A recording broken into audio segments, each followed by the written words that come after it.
Aujourd'hui, on parle de cancer, un sujet très à vogue actuellement, étant donné que la plupart de nous avons déjà entendu parler du cancer. Certains ont même eu à faire l'expérience personnellement et d'autres ont eu à supporter des proches qui sont passés à travers cette condition. Cependant, c'est quoi exactement le cancer? Quelle est sa prévalence mondiale actuelle? Et quelles sont les véritables causes moléculaires et épigénétiques de cette maladie?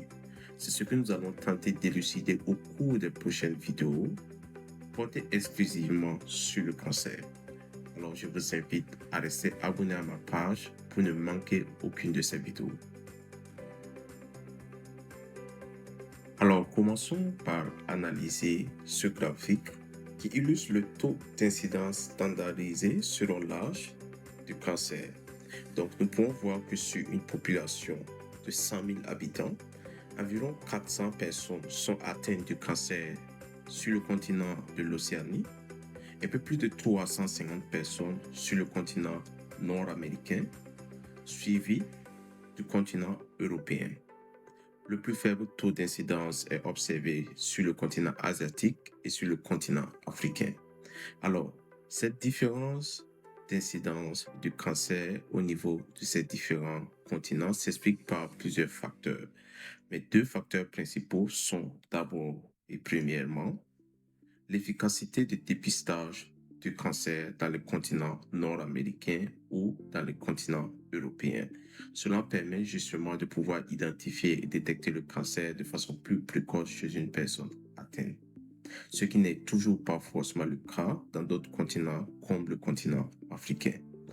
Le deuxième facteur ou la deuxième cause, c'est le vieillissement de la population qui est observé justement sur les continents avec les plus grands taux d'incidence du cancer, étant donné que le cancer lui-même est par nature une maladie du vieillissement cellulaire.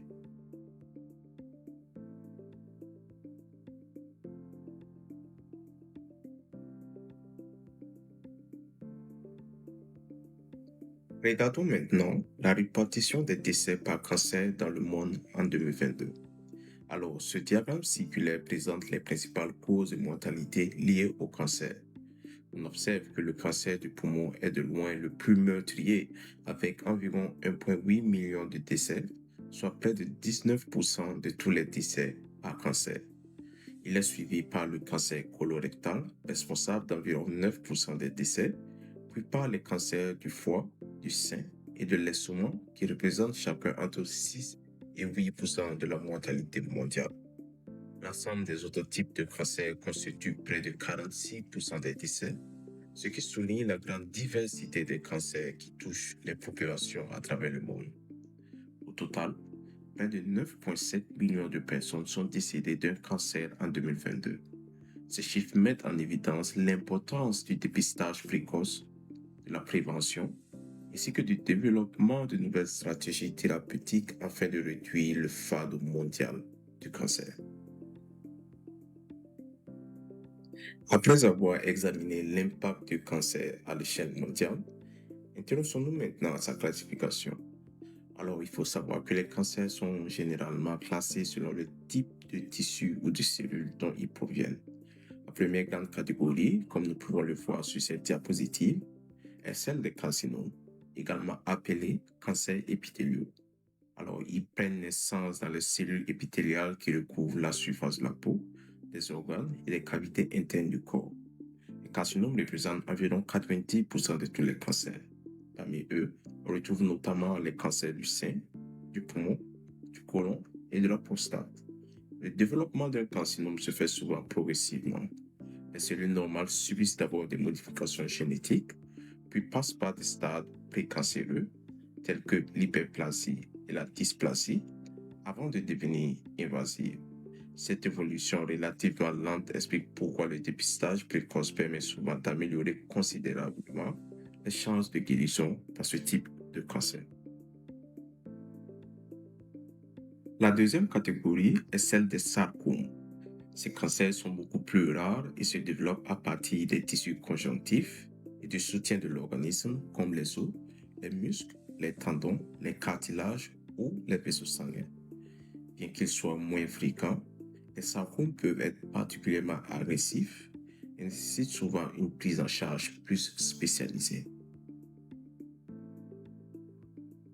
Enfin, nous retrouvons les cancers du système nerveux qui prennent naissance dans le cerveau, la moelle épinière ou les cellules de soutien du système nerveux. Parmi eux figurent les gliomes et les glioblastomes. Ces cancers présentent des défis particuliers en raison de la complexité du tissu nerveux et de leur localisation souvent très critique. Alors, comprendre cette classification est essentiel car chaque type de cancer possède ses propres caractéristiques biologiques, son évolution et ses approches thérapeutiques spécifiques. Ce sont les grandes classifications du cancer. À noter qu'il existe également d'autres types de cancers que nous n'aborderons pas pour le moment dans cette vidéo, mais que nous allons pouvoir voir en profondeur dans les vidéos qui suivent. Passons maintenant à une partie essentielle de notre présentation, les causes du cancer. Alors, le cancer est une maladie complexe et multifactorielle. Contrairement à certaines idées reçues, il n'y a pas une cause unique du cancer, mais bien une accumulation de différents facteurs qui peuvent déclencher le développement d'une tumeur. Mieux comprendre notamment cette maladie et comment elle s'installe, nous devons séparer ces causes en deux grandes catégories. D'une part, les facteurs internes qui sont liés à notre propre biologie et d'autre part, les facteurs externes qui dépendent de notre environnement et de nos comportements.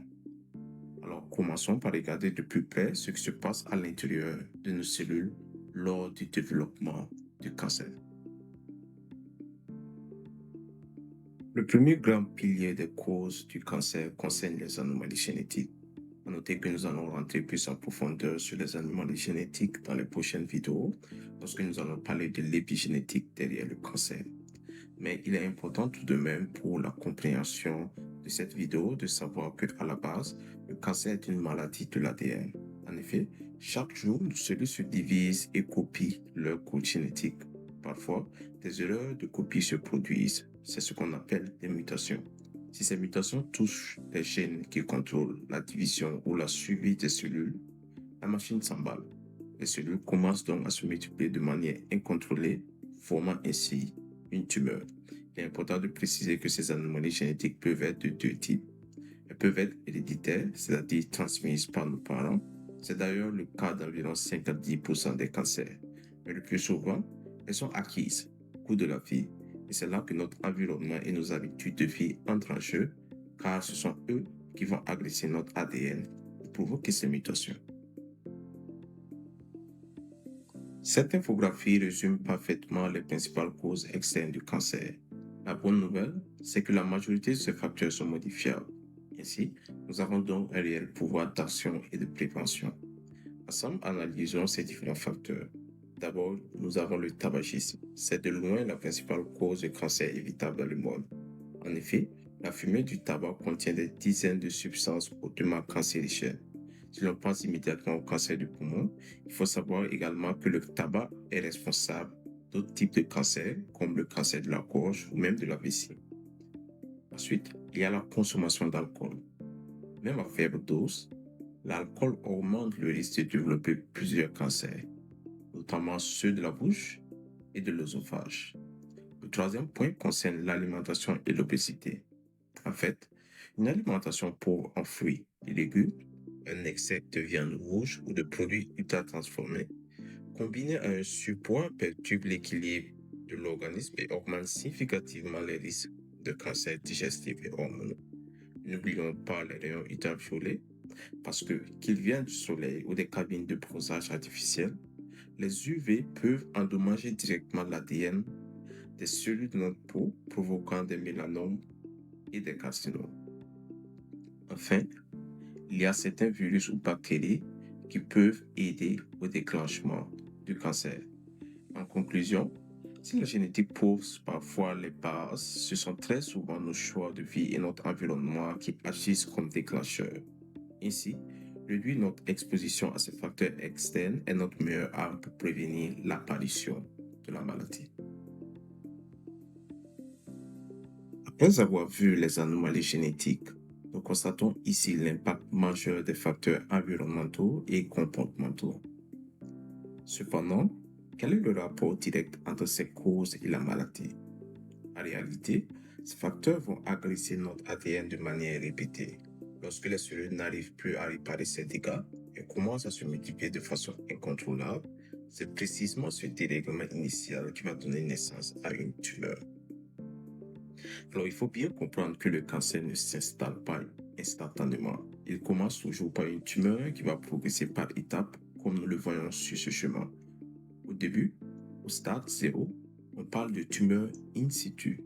Les cellules anormales se regroupent mais restent sagement à leur place d'origine. C'est le point de départ microscopique. Au stade 1, la tumeur prend un peu de volume mais reste très localisée. C'est à partir des stades 2 et 3 que la situation devient critique. Sous la pression des agressions cellulaires, la tumeur grandit, s'enfonce dans les tissus et commence à chercher de la nourriture en se connectant aux vaisseaux sanguins et lymphatiques. En fait, le passage de la simple tumeur locale au cancer généralisé se fait au stade 4. C'est la phase de métastase. Les cellules tumorales se détachent dès lors, voyagent dans tout l'organisme et colonisent d'autres organes. C'est à ce stade précis que la tumeur d'origine devient un cancer invasif et généralisé. Face à cette progression, une question cruciale se pose. Comment pouvons-nous intervenir à temps pour bloquer cette tumeur avant qu'elle ne devienne un cancer du stade 4? C'est tout l'enjeu du dépistage précoce et de la recherche actuelle. Nous arrivons là à la fin de cette vidéo qui se veut un aperçu général sur le cancer. Si vous êtes intéressé par le sujet, je vous invite à rester connecté pour ne manquer aucune des vidéos qui suivent.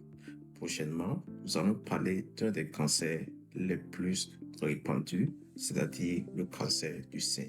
Nous allons naviguer et voir les principales causes moléculaires et génétiques, les mutations qui sont impliquées dans ce type de cancer et quel est l'état actuel de la recherche. Alors, je vous dis à très bientôt et restez connectés à la chaîne. Bonne journée à vous.